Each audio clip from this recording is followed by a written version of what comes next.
को लगता है कि कुछ न कुछ उसके अंदर जोर ज़बरदस्ती करके फैसला करवाया गया है।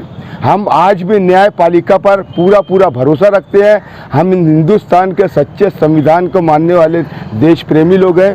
हमारा ये मानना है कि मस्जिद थी, है और रहेगी, और गैर कानूनी तरीके से सेकुलरिज्म की धज्जियाँ उड़ाते हुए जो उसको बाबरी मस्जिद को शहीद किया गया, हम उसका निषेध करने यहाँ पर आए। और हर एक जुल्म अपने बच्चों से छुपा सकता हूँ, मगर 6 दिसंबर तेरा अखबार कहाँ रखूँगा। हम जानते हैं कि 1992 के अंदर बाबरी मस्जिद को शहीद कर दिया गया। एक लंबा अरसा सुप्रीम कोर्ट के अंदर केस चला, बिलाखिर फ़ैसला क्या हुआ, पूरे मुल्क ने अपनी पेशानी की आंखों से देखा कि आस्था की बुनियाद के ऊपर फ़ैसला हुआ।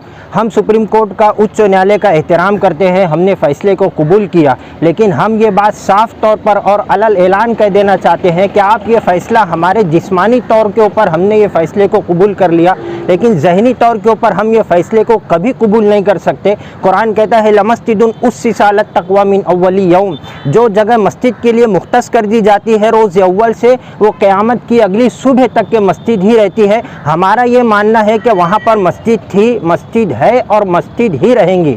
उसके बाद हैरत इस बात पर होती है कि सुप्रीम कोर्ट के ऊपर पूरे मुल्क का एतबार है। हम एहतराम करते हैं सुप्रीम कोर्ट के फ़ैसले का, लेकिन अजीब फ़ैसला है कि फ़ैसला हो जाने के बाद जो जज ने फ़ैसला सुनाया था उसके रिटायरमेंट के बाद उसको राज्यसभा का मेंबर बना दिया जाता है।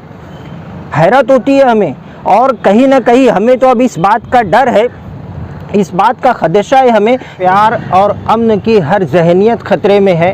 अब तो हमारे मुल्क में जमहूरियत ख़तरे में है। ये भी जनता की अदालत में आकर कह दिया जजों ने कि अब हमारे मुल्क में सुप्रीम कोर्ट की अहमियत ख़तरे में है। हम इस फ़ैसले को कबूल करते हैं, सुप्रीम कोर्ट का एहतराम करते हैं, लेकिन कहीं ना कहीं हमारा ये मानना है कि वहाँ पर मस्जिद थी, मस्जिद है, मस्जिद ही रहेंगी। ये फ़ैसला जिस्मानी तौर पर हमने कबूल कर लिया, ज़हनी तौर पर हम कबूल नहीं कर सकते हैं, क्योंकि सुप्रीम कोर्ट का एहतराम, हिंदुस्तानी नागरिक होने की हैसियत से हम सुप्रीम कोर्ट का एहतराम करते हैं, और हम ये बात अलल ऐलान कहते हैं कि फ़ैसला आस्था की बुनियाद पर। सहरा में, जंगलों में, बियाबान में पढ़ो, मीनार गिर गए हैं तो मैदान में पढ़ो।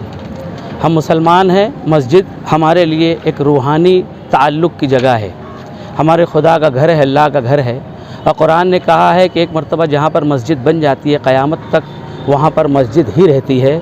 मस्जिद किसी ढांचे का नाम नहीं होता, मस्जिद किसी इमारत का नाम नहीं होता, बल्कि मस्जिद ज़मीन का नाम होता है। मस्जिद उस जगह का नाम होता है जिस जगह को मस्जिद के लिए मुख्तस कर दिया जाए। 6 दिसंबर 1992 को बाबरी मस्जिद दिन के उजाले में फ़िरका परस्त और फाशिज़म को मानने वाले लोगों के हाथों शहीद कर दी गई। सुप्रीम कोर्ट और इलाहाबाद हाई कोर्ट के फ़ैसलों की रूह से हमें उस मस्जिद से महरूम कर दिया गया। इंसाफ के नाम पर सुप्रीम कोर्ट की बालादस्ती को और कानून की बालादस्ती को, आइन की बालादस्ती को तस्लीम करते हुए इस मुल्क का मुसलमान उसने उस फ़ैसले को कबूल किया। मगर जैसा कि मेरे भाई ने कहा कि हमारे जिस्म के ऊपर वो फ़ैसला तो नाफिज किया जा सकता है, हमारे रूह पर और हमारे दिमाग पर, हमारे जहनों पर उस फ़ैसले को नाफिज नहीं किया जा सकता। हम आज भी मानते हैं कि वो जगह जहाँ पर बाबरी मस्जिद थी, वो आज भी वो जगह बाबरी मस्जिद थी, बाबरी मस्जिद है, और क़यामत की सुबह तक वो जगह बाबरी मस्जिद ही कहलाएगी। जो वाक़या 1992 6 दिसंबर में सूरज की मौजूदगी में अंजाम दिया गया, हम उसकी कड़े अल्फाज में मजम्मत करते हैं। और आज 6 दिसंबर को उस मस्जिद की शहादत के दिन को याद करते हुए हमने अपनी नाराज़गी और अपने रंज गम का इजहार यहाँ पर आके शासन को इस लेटर और मेमोरेंडम के ज़रिए से दिया है। हम आज भी बाबरी मस्जिद की शहादत को भुला नहीं सके हैं। इस बात को वाज़े करने के लिए हम यहाँ पर आज मौजूद हैं। इंसानियत बचाओ संघर्ष समिति के बैनर तले हमने आज ये मेमोरेंडम यहाँ पर दिया है, और इसके अंदर हमने बाबरी मस्जिद की शहादत के ताल्लुक़ से अपने रंज गम और गुस्से को और अपने कहना चाहिए कि मजम्मत को ज़ाहिर किया है। और आज हम तमाम इंसानियत बचाओ संघर्ष समिति के अरकान यहाँ पर मौजूद हैं।